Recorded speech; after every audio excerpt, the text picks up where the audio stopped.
Sinalaki ng mga otoridad ang isa umanong drug den sa Iloilo City. Arestado ang 26 na tao na sangkot umano sa kalakaran ng iligal na droga sa lugar. Makibalita tayo kay Julius Bilacaol ng GMA Iloilo. Ang isang bahay sa Sonto, Barangay Bacau dito sa Mandurriao District, Iloilo City. Hindi lang pala simpleng tirahan.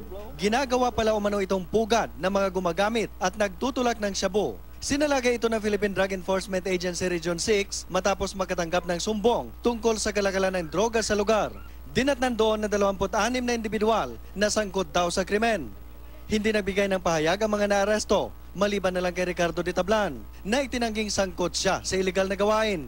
Ma'am. Pwede kaya kayo nang aging dakot ka? Baka sigarilyo, ma'am. Baka ka sigarilyo?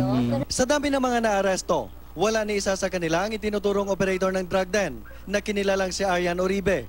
If you will see the structure, wala siya ginausar as balay.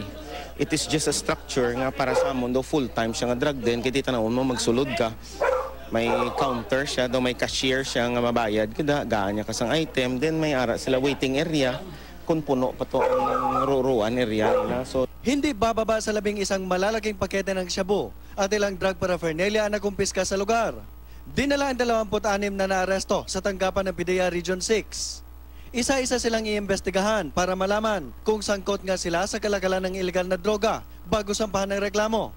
Hinahanap pa ang sinasabing operator ng drug den. Julius Bilacaol, Nagbabalita, Pilipinas.